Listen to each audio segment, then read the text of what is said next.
Bismillahirrahmanirrahim. Assalamualaikum warahmatullahi wabarakatuh. Selamat pagi Bapak Ibu. Masih semangat ya Bapak Ibu hari ini ya? Terima kasih saya ucapkan atas ketersediaan Bapak Ibu Dewan Guru untuk menghadiri praktik baik aksi nyata dari pembiasan modul 1.4 ya dalam program Guru Penggerak. Nah, yang saya hormati Kepala SMA Negeri 2 Galing Bapak Tanto Hadi SPDI, yang saya hormati Wakakurikulum SMA Negeri 2 Galing yaitu Bu Retno Sriwardani, dan yang saya hormati seluruh Bapak Ibu Dewan Guru SMA Negeri 2 Galing. Nah, seperti yang sudah saya tampilkan di depan Bapak Ibu, hari ini saya berdiri di sini akan melakukan sebuah praktik baik dari aksi nyata mengenai modul 1.4, yaitu materi budaya positif, membangun budaya positif di sekolah, terutama di sekolah kita nantinya. Nah, di dalam budaya positif ini ada beberapa materinya. Mohon maaf sedikit terganggu.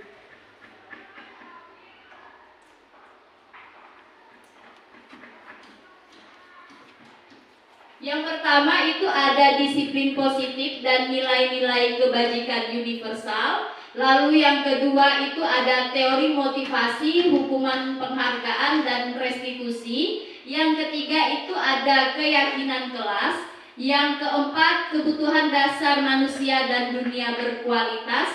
Lalu yang kelima ada 5 posisi kontrol kita sebagai seorang guru. Dan yang terakhir itu ada yang namanya segitiga restitusi.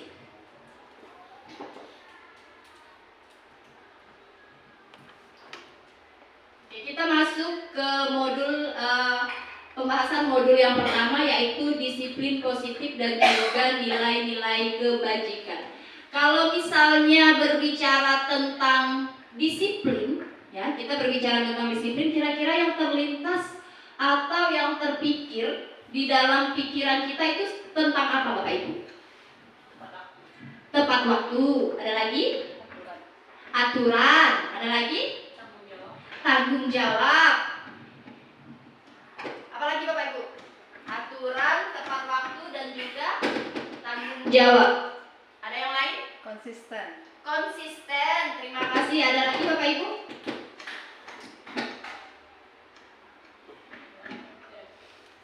Seringkali ya Bapak Ibu, seringkali kita itu di dalam diri meyakini bahwa disiplin itu berkaitan dengan peraturan yang harus kita patuhi. Kalau tidak kita patuhi, otomatis kita akan mendapatkan hukuman atau sanksi atau konsekuensi dari sesuatu yang kita langgar. Tapi ternyata Bapak Ibu, disiplin positif di sini itu bukan sesuatu yang berimbas pada sesuatu yang harus dilakukan atau peraturan karena paksaan dari orang lain.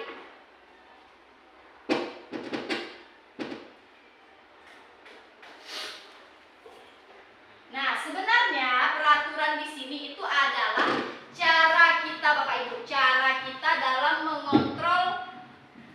mengontrol diri atau menguasai diri untuk memilih tindakan yang mengacu pada nilai-nilai yang memang kita hargai. Jadi disiplin di sini bukan karena paksaan atau suruhan orang lain, tapi ada motivasi internal, ada motivasi dari dalam diri sendiri untuk melakukan atau mentaati sesuatu yang baik.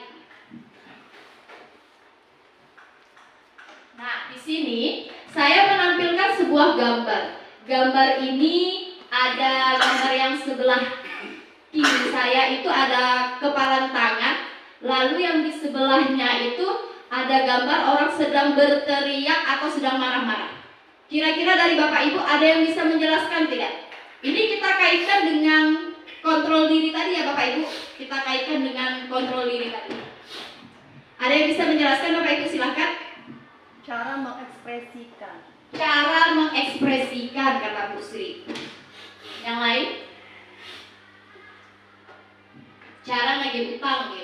Nah, harus Pakai marah kepalan tangan, atau harus marah atau diam dengan cara menyalurkan emosi. Ada lagi? Cara mengendalikan diri dengan cara marah-marah, emosi ya. Gimana Bu Ayu cara mengendalikan diri tapi dengan cara emosi, marah-marah? Bu Ayu tinggal dipilih antara salah satu. habis marah tenang perasaan, jadi diluapkan, diungkapkan, diekspresikan.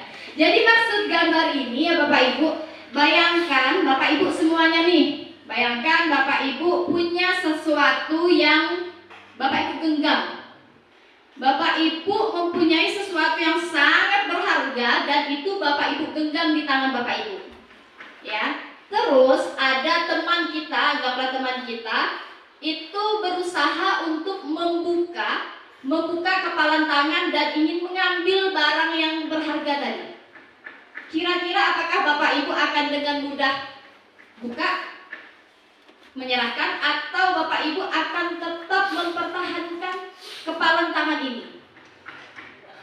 Ini berharga nih Bapak Ibu. Ini sesuatu yang berharga, anggaplah duit 10 juta, ya kan?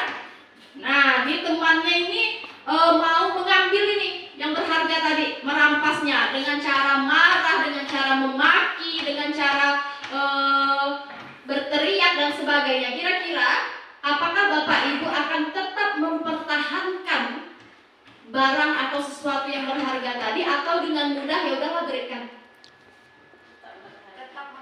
Tetap mempertahankan. Itu tadi maksud dari disiplin positif Bapak Ibu. Jadi bagaimana cara kita sendiri untuk mengontrol ataupun mengendalikan keinginan kita, sesuatu yang kita anggap oh ini benar, oh ini baik. Ini misal ya, di sekolah. Di sekolah itu kita masuknya pukul 7. Pukul 7 itu kita sudah masuk, sudah hadir ke dalam kelas yang punya jam awal. Ya kan? Prinsip Bapak Ibu, aku harus masuk tepat waktu. Bukan karena aku takut dengan atasan, ya kan? Bukan karena aku ingin disebut sebagai guru yang teladan, tapi karena memang rasa tanggung jawab. Nah, ada teman kita yang bilang, santai deh, kenapa harus masuk tepat waktu? Nantilah, santai-santai lo, minum kopi lo. Tapi prinsip kita satu tadi Bapak Ibu. Oh, tidak. Karena ini sudah tanggung jawab, ini adalah bentuk kewajiban saya, itu yang tertanam dalam otak kita, maka sesuatu tadi yang ingin orang rubah, itu tidak akan bisa berubah. Kenapa? Dari dalam diri kita tadi, kita bisa mengontrol dan mengendalikan diri. Ini ya Bapak Ibu maksud dari gambar saya. Jadi kita, masing-masing kita ini kan punya prinsip ya, punya pandangan yang menurut kita itu benar. Nah, siapapun yang ingin merubah pandangan itu tidak akan kita berikan. Yang bisa mengontrol, yang bisa mengawasi diri itu hanya diri kita sendiri.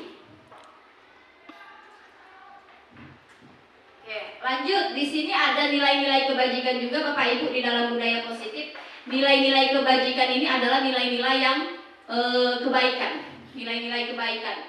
Di dalam budaya positif itu ada beberapa nilai-nilai kebajikan yang sudah dipecah menjadi 6 Bapak Ibu.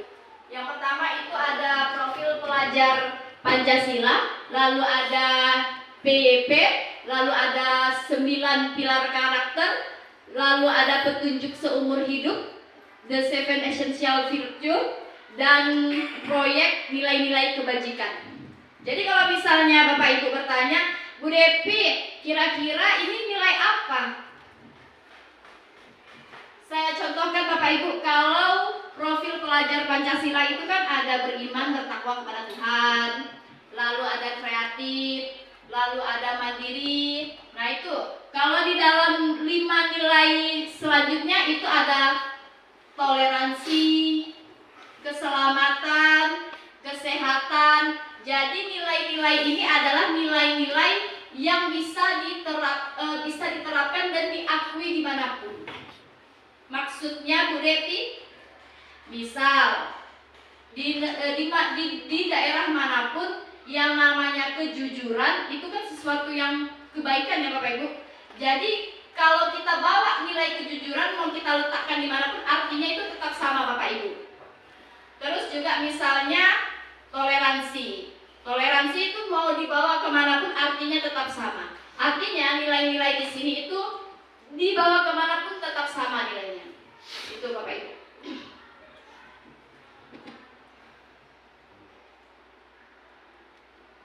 Lanjut, untuk yang kedua itu ada teori motivasi, hukuman dan penghargaan serta restitusi. Saya mau tanya dulu, kalau Bapak Ibu ya kan melakukan suatu hal itu karena apa? Apa motivasi yang mendasari Bapak Ibu melakukan sesuatu? Apakah ada sesuatu yang ingin dicapai atau bagaimana? Silakan. Bu Devi, saya. Ya, kenapa Pak? Saya melakukan ini karena saya pengen dapat imbalan Bu Devi. Saya Bu Devi. Ya, kenapa Pak? Saya melakukan ini karena saya menghindari hukuman Bu Devi. Bu Devi, ya saya melakukan ini karena saya ingin disebut begini, berarti penghargaan. Jadi ada 3 motivasi dasar, ya kan, yang mendasari manusia itu melakukan suatu tindakan. Apa saja? Nah, yang pertama yaitu untuk menghindari ketidaknyamanan atau hukuman. Banyak sekali dari kita, baik rekan guru maupun siswa, melakukan sesuatu itu karena untuk menghindari hukuman. Oh, aku harus mengerjakan tugas Pak Bibi, karena kalau tidak mengerjakan tugas Penjaskes nanti akan dihukum keliling lapangan. Oh, saya harus belajar yang rajin supaya saya bisa mendapatkan juara 1. Ya kan? Kalau hukuman contoh lainnya, oh saya harus datang tepat waktu ke sekolah supaya nanti tidak dihukum oleh guru piket. Itu suatu motivasi ya, motivasinya ada apa? Untuk menghindari hukuman. Yang kedua, motivasi dasarnya yaitu ingin mendapatkan penghargaan. Oh, aku harus jadi guru yang teladan nih, biar nanti dapat penghargaan. Oh, saya harus rajin belajar nih, biar nanti saya bisa jadi juara 1 di kelas. Itu adalah motivasi-motivasi yang mendasari seseorang, tapi dengan tujuan ingin mendapatkan imbalan ataupun penghargaan. Yang selanjutnya itu adalah motivasi karena dia menghargai dirinya sendiri. Oh, saya harus datang tepat waktu ke sekolah karena saya ingin bentuk tanggung jawabnya. Karena bentuk tanggung jawab saya itu tidak boleh terlambat. Oh, saya ingin masuk kelas tepat waktu mengajar siswa karena kewajiban saya. Karena saya tidak ingin menyia-nyiakan waktu siswa saya yang sudah menunggu, yang sudah datang awal. Itu adalah bentuk menghargai diri sendiri. Oh, saya harus belajar supaya ilmunya bermanfaat, tidak sekarang tapi di masa yang akan datang. Jadi ada 3 motivasi dasar ya Bapak Ibu. Jadi sekarang boleh dipikir, kira-kira Bapak Ibu ya kan melakukan sesuatu itu tujuannya untuk apa? Apakah untuk menghindari hukuman, atau ingin mendapatkan penghargaan, atau kita menyadari bahwa sesuatu itu ya nanti kembalinya ke diri kita sendiri. Kebaikan yang kita tanam nanti kembalinya ke diri kita sendiri. Itu kalau kita berbicara motivasi dasar. Lanjut, di sini ada yang namanya keyakinan kelas. Kalau kita membahas keyakinan kelas, Bapak Ibu, maka akan timbul pertanyaan. Mengapa harus keyakinan kelas? Kenapa tidak peraturan kelas saja? Kok harus yakin ya? Apa sih yang harus diyakini? Kenapa tidak peraturan? Selama ini toh juga peraturan kelas, bukan keyakinan kelas. Begitu ya. Ada pertanyaan yang timbul dari dalam diri kita. Nah, sekarang saya punya 2 pertanyaan di depan. Kira-kira siapa yang bisa jawab? Sini pertanyaan pertama, mengapa kita memiliki peraturan tentang penggunaan helm pada saat mengendarai kendaraan roda 2 atau motor? Kenapa ada peraturan yang mengharuskan kita pakai helm? Apa tujuannya Bapak Ibu? Biar tertib. Biar tertib, menjaga keselamatan. Ada lagi? Biar tertib, menjaga keselamatan. Apa lagi ya kata Pak Bibi? Udah dijawab. Iya, tujuannya pasti untuk menjaga keselamatan, menjaga ketertiban. Itu sesuatu yang kita yakini Bapak Ibu, biar kita selamat nih pakai helm. Ya kan? Lalu yang kedua itu pertanyaannya, mengapa kita memiliki peraturan tentang penggunaan masker dan mencuci tangan setiap saat? Supaya apa nih Bapak Ibu? Menjaga kebersihan. Ada lagi? Menjaga kesehatan. Ada lagi? Menerapkan pola hidup sehat.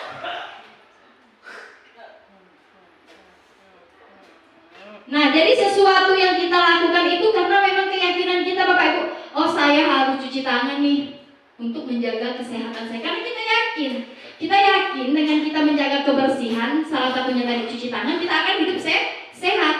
Kita yakin dengan kita menjaga keselamatan dengan cara menggunakan helm, tadi mengikuti peraturan menggunakan helm, ada perasaan dalam diri, oh ternyata menggunakan helm ini kalau misalnya terjadi sesuatu, setidaknya kita sudah safety ya. Sudah berusaha aware dengan diri kita sendiri. Tuh.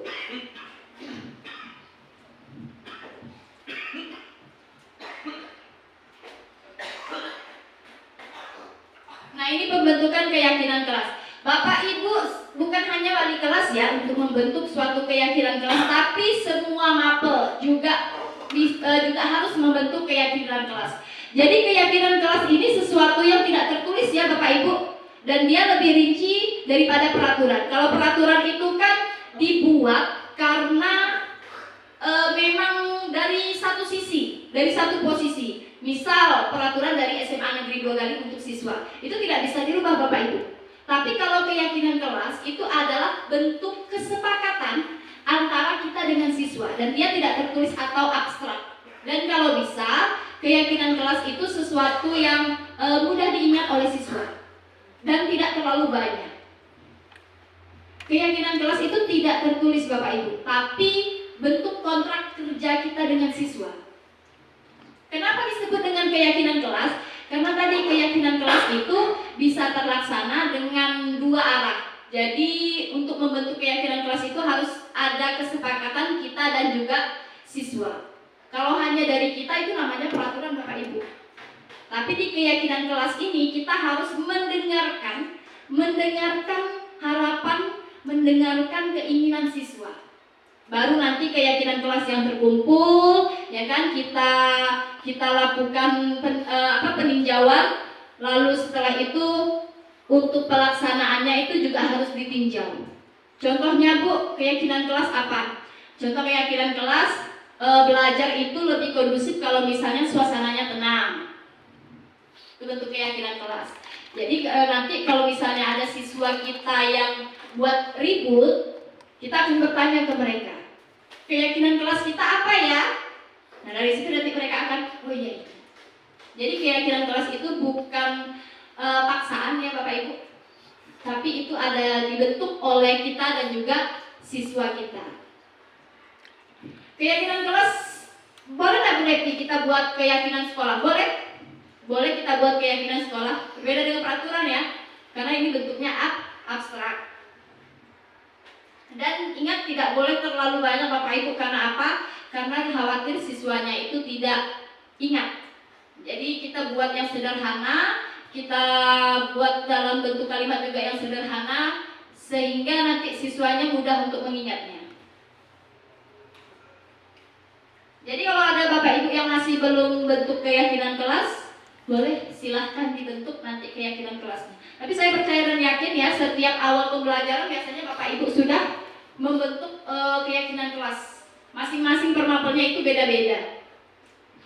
Oke, lanjut ya Bapak Ibu, kita lanjut ke kebutuhan dasar manusia. Saya mau nanya, kebutuhan Kebutuhan dasar kita sebagai manusia itu apa Bapak Ibu? Makan,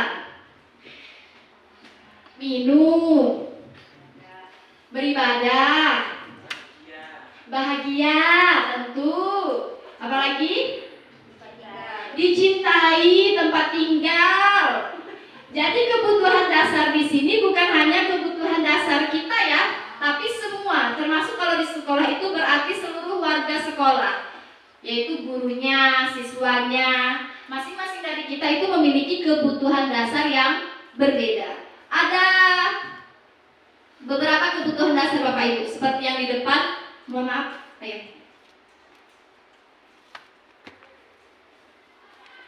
Jadi kebutuhan dasar manusia itu ada 5. Yang pertama itu bertahan hidup. Yang kedua ada kasih sayang dan rasa diterima. Yang ketiga itu kebebasan. Yang keempat ada kesenangan. Dan yang kelima itu penguasaan. Jadi kalau ada dari Bapak Ibu yang mengeluhkan, kok si ini setiap pembelajaran saya itu selalu tidur ya? Kok si A ini setiap pembelajaran saya selalu ribut ya? Memang ini anaknya nakal, tidak mau sekolah, tidak niat belajar. Itu yang barangkali terlintas di otak kita. Tapi Bapak Ibu, sekarang pertanyaannya, apakah Bapak Ibu sebagai guru sudah memenuhi kebutuhan dasar manusia tadi ini? Jadi Bapak Ibu, saya dapat pemahaman bahwa siswa yang nakal atau siswa yang ribut di dalam kelas itu bukan karena memang anaknya itu nakal, bertingkah tidak mau belajar, bukan. Tapi apa? Tapi karena dia tidak mendapatkan kebutuhan dasar ini. Mungkin kebutuhan dasar rasa kasih sayang dan rasa diterimanya tidak didapatkan, atau mungkin kebebasannya tidak diberikan, atau mungkin kesenangannya. Kesenangan itu maksudnya berarti bagaimana? Setiap masuk kita kasih nih materi, nyata. Setiap kita masuk, nyata, ya kan? Akhirnya anak-anak kan bosan, tidak senang mereka belajar dengan kita. Karena apa? Pembelajarannya tidak bervariasi.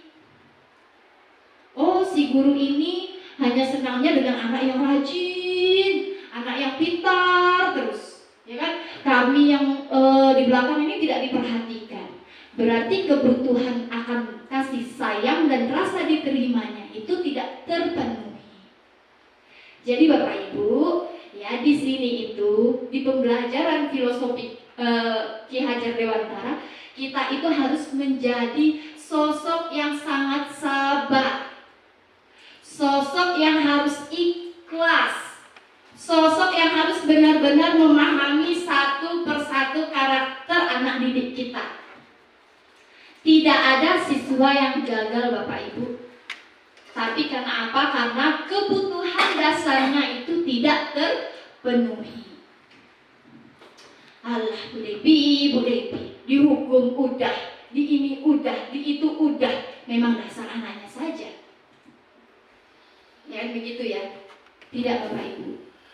Ternyata kita yang kurang bisa menyelam lebih dalam isi hati pikiran mereka.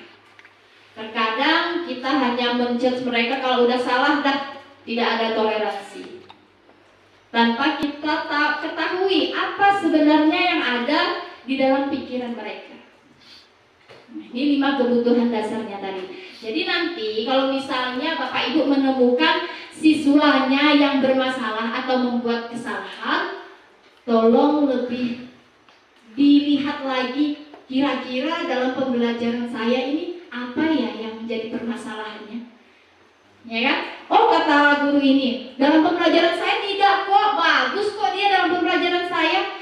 Pelajaran saya kok begini. Oh tidak kok Bu, pelajaran saya begini-begini. Ada perbedaan, dan dari situ kan kita sudah bisa menafsirkan, berarti ada sesuatu yang kurang dari kita. Apa yang kurang? Nah, itu yang harus kita cari tahu. Itu ya Bapak Ibu. Lanjut. Nah, saya punya pertanyaan pemantik di sini. Paham ya Bapak Ibu pertanyaan pemantik? Pertanyaan rasa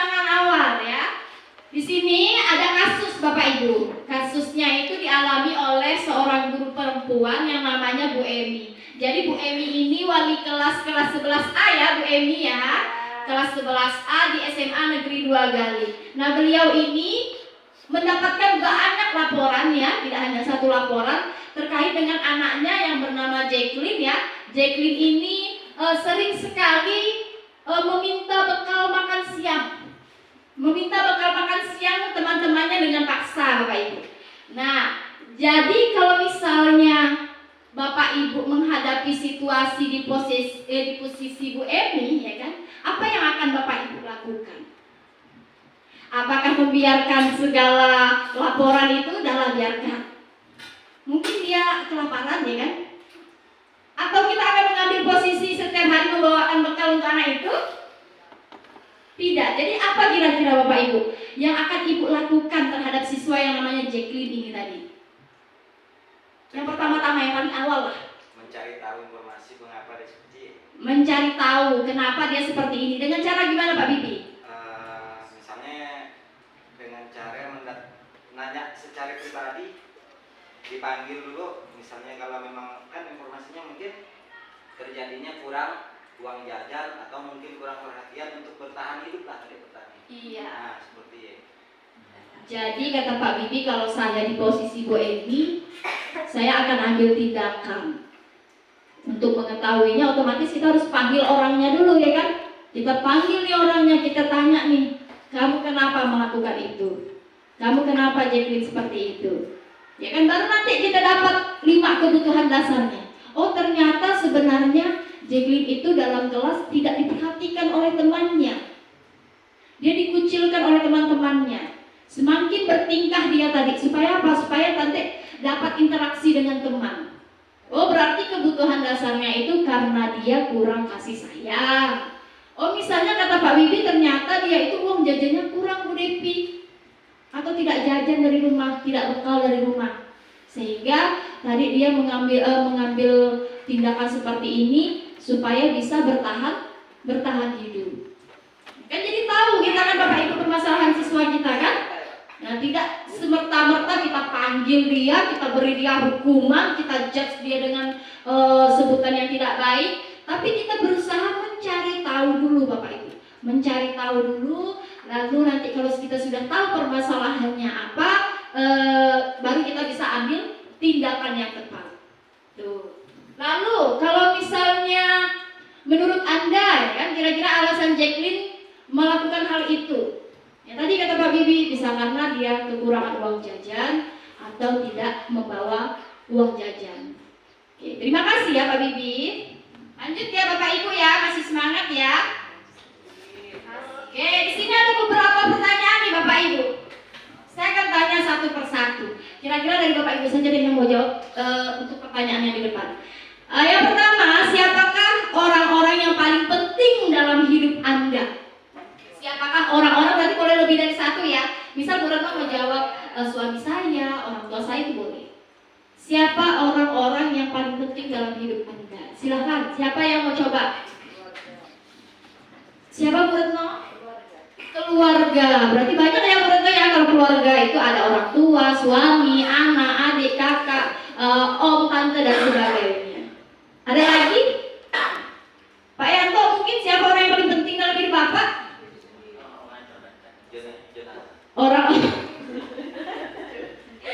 Orang-orang yang terdekat dengan Bapak, termasuk Bu Emi, Bu Mary, ya kan? Orang-orang terdekat kan?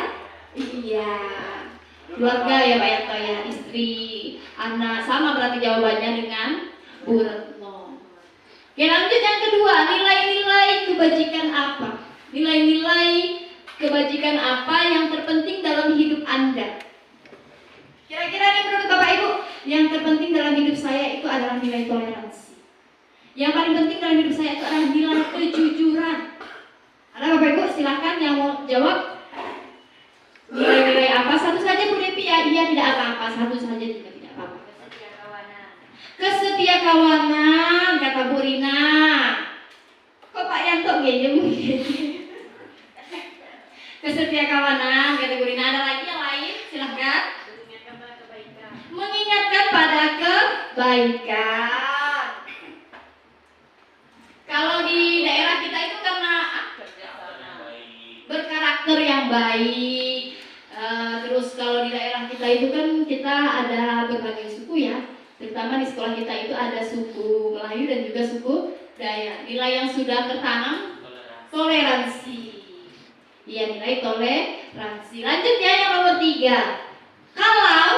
Kalau Bapak Ibu menjadi orang yang ideal, karakter atau sifat apa yang paling Anda inginkan dalam diri Anda?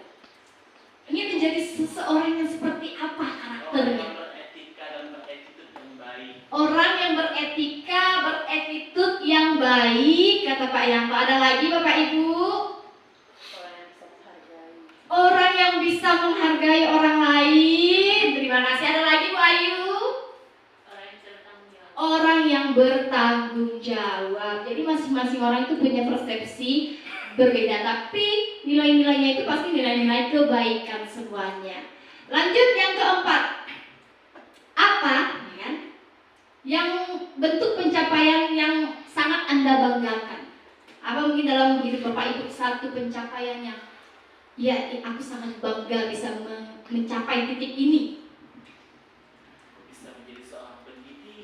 Bisa menjadi seorang pendidik. Ada lagi? Menjadi seorang ayah yang baik. Menjadi seorang ayah yang baik. Dan menjadi seorang suami yang baik. Menjadi seorang suami yang baik. Ada lagi? Tidak apa-apa dong, kan itu kan suatu pencapaian. Karena tidak semua orang bisa di posisi itu dan bisa melakukan itu. Wahyu mungkin menjadi ibu yang baik dan istri yang baik. Menjadi wanita karir loh ibu-ibu. Ada lagi satu lagi. Apa pencapaian yang paling Bapak Ibu banggakan dalam hidup? Apa Pak Topil? Bisa menghasilkan uang sendiri. Yang kata Bu Ayu, saya bisa menghasilkan uang sendiri Bu Devi, jadi tidak terlalu bergantung dengan suami. Kalau soal ekonomi malah bisa membantu. Itu juga suatu kebanggaan ya Bu Ayu ya. Oke, terima kasih Bapak Ibu. Lanjut. Apa pekerjaan ideal bagi Bapak Ibu? Oh, dengan kerja di sini nih aku nih begini, menurutku pekerjaan itu harus begini. Menurut saya pekerjaan itu harus yang gajinya sekian. Apa pekerjaan yang ideal menurut pandangan Bapak Ibu?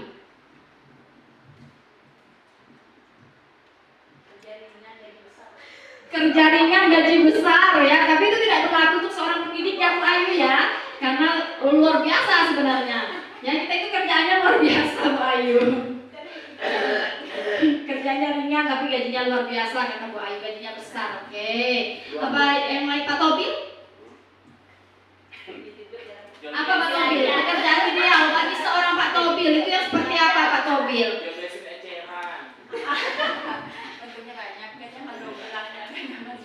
Punya usaha lain ya, punya usaha tambahan. Dan berarti pekerjaannya itu lebih dari satu. Oke, lanjut. Ceritakan ya, saya minta Bapak Ibu menceritakan nih bagian perjalanan hidup Bapak Ibu di mana Bapak Ibu merasa itulah puncak dari hidup Bapak Ibu semuanya. Kira-kira pada saat Bapak Ibu apa? Pada saat Bu Retno apa puncak hidupnya? Menua bersama suami. Menua bersama suami. Oh iya, sehidup semati jangan dong Bu Ayu. Sehidup saja jangan semati Bu Ayu. Puncaknya. Sahabat juga bersatu. Jadi apa Pak Yanto puncaknya Pak Yanto? Apa puncaknya? Kalau menurut saya yang puncak hidup sebenarnya pada dasarnya seorang manusia itu tidak akan merasa puas dalam hidupnya, ya kan? Ya wajar manusiawi, akan tetapi ada beberapa hal yang memang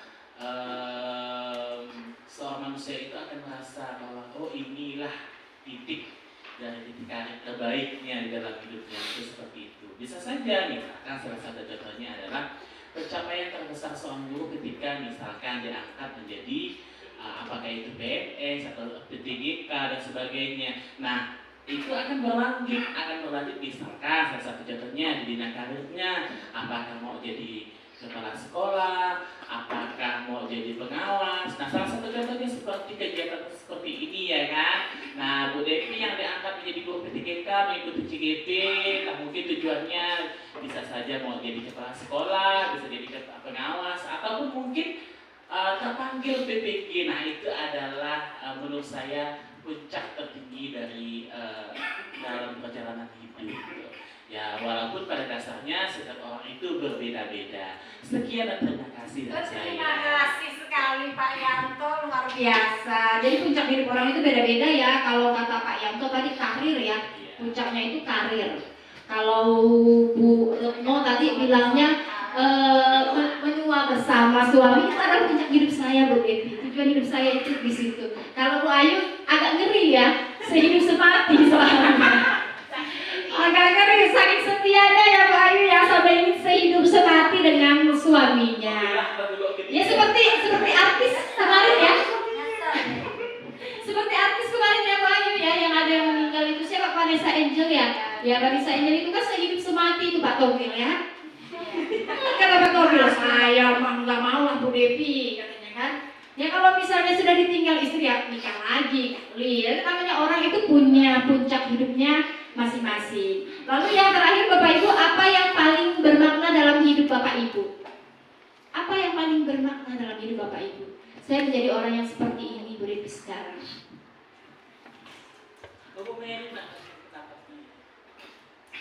Apa yang paling bermakna dalam hidup Bapak Ibu? Memiliki banyak pengalaman hidup. Salah satunya Bu Retno.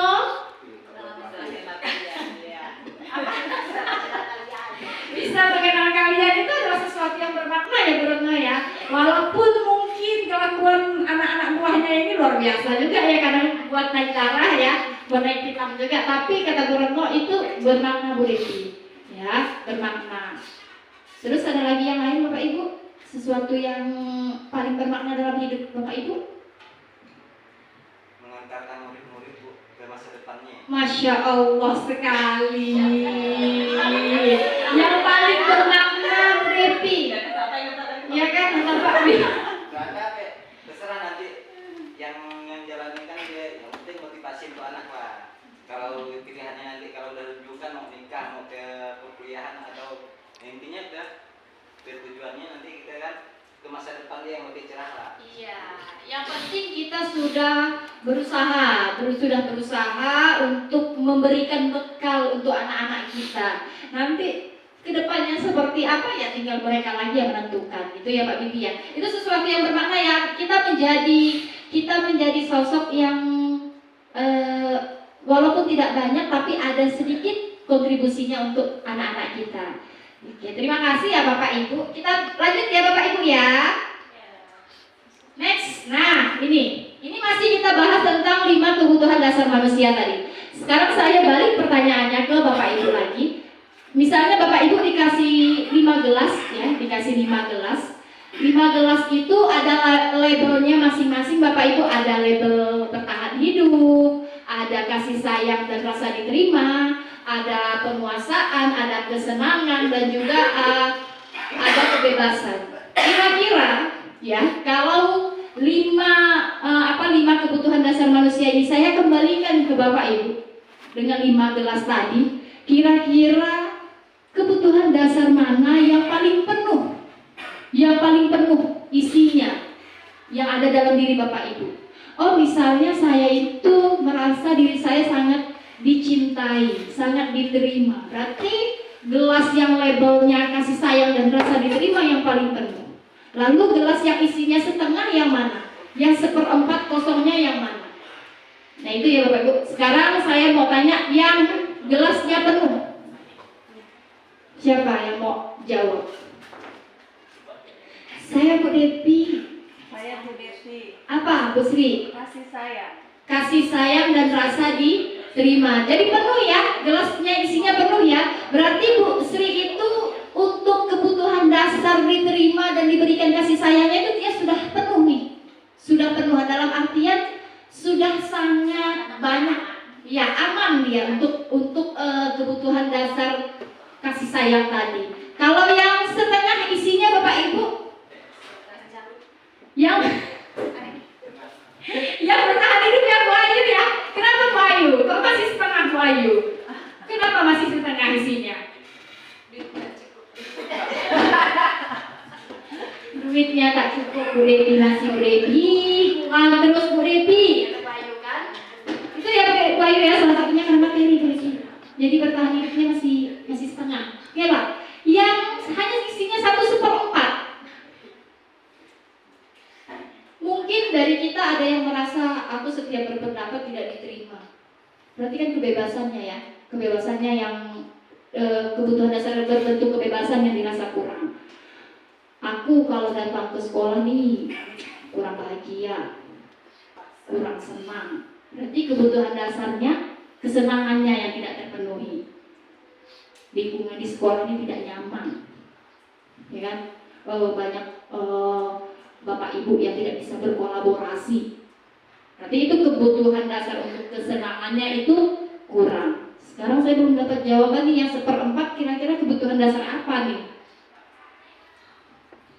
Kalau Bu Ayu tadi setengah Bu Devi gelasnya. Yang mana Bu Ayu? Yang bertahan hidup. Kalau Bu Sri yang gelas penuh Bu Devi. Apa itu Bu? Kasih sayangnya sudah terpenuhi. Kalau yang gelas 1/4 Bapak Ibu isinya hanya 1/4. Perasaan apa yang dimiliki? Apakah tidak boleh Bu Devi perasaan yang sama tapi isinya hanya 1/4? Boleh. Karena masing-masing orang kan kebutuhan dasarnya itu berbeda. Bisa saja Pak Yanto merasa kebutuhan dasar untuk kasih sayangnya hanya 1/4 karena mungkin merasa di sekolah ini tidak dicintai, tidak disayangi, tidak diterima. Ada Bapak Ibu yang kebutuhan dasarnya hanya 1/4, hanya 1/4 terpenuhi. Tidak ada kata Bu Emi. Berarti hanya setengah ya, paling tidak setengah. Paling tidak hanya setengah Bu Devi, sisanya sudah aman. Oke. Setengah tadi yaitu salah satunya Bu Ayu, yaitu kebutuhan untuk bertahan hidup. Aman semuanya kata Bu Emi. Oke, kita lanjut Bapak Ibu. Ini adalah 5 posisi kontrol kita sebagai guru Bapak Ibu. Jadi dalam 5 posisi kontrol kita sebagai guru itu ada 5 hal yang harus kita perhatikan. Jadi posisi kita sebagai seorang guru itu ada 1 sebagai penghukum, 2 sebagai pembuat merasa bersalah, yang ketiga itu posisi teman, yang keempat itu pemantau, dan yang terakhir itu manajer. Posisi yang paling tidak dianjurkan itu adalah penghukum dan pembuat merasa bersalah. Itu yang tidak baik Bapak Ibu, karena berarti di situ kita membunuh identitas siswa kita. Untuk posisi teman itu juga ada efeknya Bapak Ibu. Kalau misalnya kita mengambil posisi teman sebagai guru, nanti takutnya siswa kita akan ketergantungan dengan kita. Lalu ada posisi pemantau, itu sudah sangat bagus Bapak Ibu, dalam artian kita berusaha untuk memantau siswa, selalu memonitor siswa. Dan posisi yang paling bagus itu yang terakhir Bapak Ibu, jadi posisi manajer. Posisi manajer di sini pada saat siswa melakukan sebuah kesalahan atau kekeliruan, kita tidak langsung menjudge anak ini bersalah Bapak Ibu. Tapi kita berusaha untuk memberikan mereka posisi di mana posisi itu dia akan berusaha untuk memahami atau mengkoreksi kesalahannya tadi. Ada kan mungkin ya pernah kita temui atau pernah kita lihat posisi guru yang sebagai penghukum. Contoh, misalnya siswanya datang ke sekolah tidak pakai sepatu warna hitam. Kenapa kamu tidak pakai sepatu warna hitam? Maaf Pak, sepatu hitam saya rusak atau basah misalnya. Bohong kamu ini ya selalu saja melanggar peraturan. Push up kamu 100 kali. Itu adalah posisi penghukum. Kita tidak memberikan ruang bagi anak untuk menjelaskan kenapa dia bertingkah seperti itu. kalau posisi penghukum ini seringkali dilakukan dengan cara menghardik, ya kan, dengan cara berteriak. Lalu yang kedua, pembuat merasa bersalah. Kamu ini selalu saja menyusahkan ibu. Lihat tuh, bapak ini mengadu dengan ibu untuk kelakuanmu. Jadi di situ kita sudah menyalahkan siswa dan membuat mereka semakin merasa bersalah. Kalau posisi teman, contohnya, tolong anak, tolong ibu ya. Kan kalau misalnya kalian sering melakukan pelanggaran, nanti ibu dipanggil kepala sekolah ya. Kalau kamu sering tidak mengerjakan tugas, nanti ibu dipanggil guru BK loh. Itu berarti kita memposisikan diri kita sebagai teman. Dan kalau misalnya kita memberikan sedikit kekecewaan mereka, karena kita keseringan pakai posisi teman tadi, nanti mereka akan marah. Mereka akan kecewa dengan kita. Nah, yang paling bagus itu adalah posisi manajer. Jadi kalau kita ketemu anak yang melakukan kesalahan, Bapak Ibu, kita panggil mereka, kita tanya baik-baik, ya kan, kira-kira kamu kenapa, apa alasannya. Nah, nanti dari situ baru kita dapat solusi, kira-kira untuk permasalahan atau kesalahan mereka apa yang akan kita berikan tindakan. Jadi posisi kontrol guru yang paling baik itu adalah posisi manajer. Kalau penghukum sangat-sangat tidak dianjurkan Bapak Ibu. Kalau bisa posisi penghukum ini tidak ada di sekolah. Lanjut yang terakhir ya. Yang terakhir yaitu segitiga restitusi. Apalagi nih adalah bimbingan ya, segitiga restitusi ini adalah cara atau tips untuk kita ketika kita melihat atau menemukan siswa-siswa yang melakukan sebuah pelanggaran, maka cara terbaik untuk mengatasi kesalahan mereka itu adalah dengan cara menerapkan segitiga restitusi. Segitiga restitusi ini adalah langkah-langkahnya Bapak Ibu. Nah, ini langkah-langkahnya. Langkah yang pertama yaitu kita menstabilkan identitas. Apa sih Bu Depi maksudnya menstabilkan identitas, Bu Depi? Menstabilkan identitas adalah kita memberikan posisi kepada anak kita, ya kan, untuk memberikan mereka pencerahan bahwa setiap orang itu pasti pernah melakukan kesalahan. Jadi kita tanamkan dulu dalam pikiran mereka nih, ya nak, kenapa kamu begini? Ibu tahu kok, semua orang itu pernah melakukan kesalahan. Tapi dari kesalahan ini kita harus cari solusinya sama-sama. Itu adalah posisi menstabilkan identitas anak dulu. Pernah ada pertanyaan seperti ini, Bapak Ibu, kalau misalnya kita dihadapkan dengan suatu persoalan, suatu pelanggaran dari anak didik kita, boleh nggak sih segitiga restitusi ini dibalik posisinya? Yang ketiga naik jadi ke satu, yang kedua turun ke bawah gitu kan? Tidak boleh. Jadi kita harus ikuti segitiga ini Bapak Ibu. Setelah menstabilkan identitas, baru kita memvalidasi tindakan yang salah. Memvalidasi tindakan yang salah di sini maksudnya kita harus mencari tahu dulu alasan mereka melakukan kesalahan itu atau pelanggaran itu. Terus kita bertanya nih sama mereka, kira-kira menurut kamu ya, dari kasus kamu ini, dari perbuatan kamu, apa yang bisa kamu lakukan? Apa kebutuhan yang efektif untuk membantu kamu? Jadi kita kembalikan lagi ke anak. Anak nanti yang akan berpikir. Setelah itu yang ketiga, menanyakan keyakinan. Nah, ini yang puncaknya yang terakhir ya Bapak Ibu, menanyakan keyakinan. Jadi di sini kita bertanya nih, keyakinan kelas apa yang telah kita sepakati? Kalau anak ribut ya kan, keyakinan kelas apa yang sudah kita sepakati anak-anak? Baru kita tanya, kamu mau menjadi orang yang seperti apa? Dan itu tidak boleh dengan nada yang marah-marah ya Bapak Ibu ya. Di segi 3 restitusi itu kita harus tenang, kita harus membuat anak merasa nyaman. Jadi nyaman juga dia bercerita dengan kita. Kalau kita misalnya melakukan segi 3 restitusi tapi dengan ada yang marah-marah, ya kan, anak akan semakin merasa takut, merasa tidak diberikan ruang untuk memberikan penjelasan terkait tindakan yang dilakukannya. Jadi Bapak Ibu, filosofi pendidikan Ki Hajar Dewantara itu mengajarkan kita bahwa pendidikan itu bukan menuntut. Pendidikan itu bukan menuntut, tapi menuntun. Kamu harus bisa seperti ini, ya kan? Kalau tidak, kamu tidak lulus. Itu berarti kita menuntut. Tapi kalau kita menuntun, kita kan paham ya anak-anak kita itu kebutuhan dasarnya apa, gaya belajar mereka bagaimana. Jadi kita berusaha untuk mengembangkan itu tadi, menggali lalu mengembangkan potensi-potensi yang ada di dalam diri mereka. Dan tidak semua anak itu memiliki potensi yang sama, Bapak Ibu.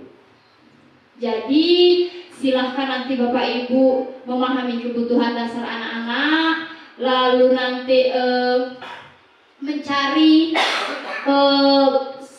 gaya pembelajaran yang sesuai dengan potensi yang anak-anak miliki tadi, masing-masing anak-anak tadi. Tuh. Jadi mulai sekarang Bapak Ibu, anak yang tidak lulus atau tidak tuntas bahasanya itu nilai standar, bukan berarti anak itu tidak berhasil untuk di bidang yang lain. Jangan pernah kita bunuh karakter mereka, jangan pernah kita bunuh potensi mereka. Karena apa? Karena anak yang tidak pintar di akademik belum tentu juga dia tidak bisa kemampuan yang lain. Mungkin anak itu tidak pintar di akademik, oh ternyata dia pandai main komputer. Oh anak ini tidak pintar di akademik, anak ini hanya kalau belajar acuh tak acuh. Koreksi diri kita Bapak Ibu. Apakah materi atau pembelajaran yang kita lakukan itu sudah memenuhi kebutuhan dasar mereka? Setiap anak itu punya potensinya masing-masing. Jadi Bapak Ibu guru silahkan nanti ya kan melakukan sesuatu yang sesuai dengan masing-masing dari karakter anak kita tadi.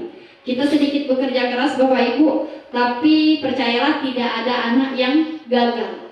Tidak ada anak yang gagal kalau misalnya kita sebagai pendidik bisa memenuhi kebutuhan dasarnya dan juga bisa menggali segala potensi yang dimiliki mereka. Oh ini tidak lulus nih, ulangannya terbunuh semuanya.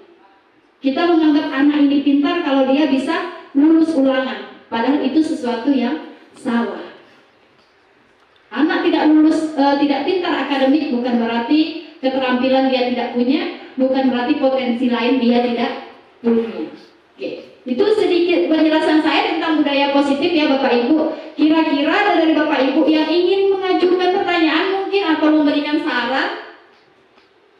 Ya, budaya positif di sekolah kita contohnya senyum, sapa, sopan, santun, salam itu sudah termasuk budaya positif. Masuk tepat waktu sudah budaya positif. Bapak Ibunya juga sudah melaksanakan tugasnya itu adalah bentuk dari budaya positif. Kalau misalnya tidak ada, langsung saya tutup saja ya Bapak Ibu ya presentasi hari ini ya. Oke, terima kasih Bapak Ibu untuk segala perhatiannya. Semoga apa yang saya sampaikan nanti sedikit demi sedikit bisa kita terapkan di lingkungan pendidikan kita. Semoga nanti sekolah kita bisa menerapkan budaya positif dan juga anak pinaknya yang tadi ada di dalam. Ya, silakan Bapak Ibu mulai sekarang ya kita sebelum menjudge peserta didik kita harus bertanya dulu dengan diri kita, apakah kita sudah melakukan yang terbaik? Apakah kita sudah memenuhi yang terbaik? Apakah kita sudah tahu kebutuhan dasar mereka dan sebagainya? Sekali lagi tidak ada anak yang gagal Bapak Ibu, tergantung bagaimana kita sebagai pendidik untuk memberikan yang terbaik untuk mereka. Itu sedikit tambahan dari saya. Terima kasih atas segala perhatian. Saya ucapkan wassalamualaikum warahmatullahi wabarakatuh.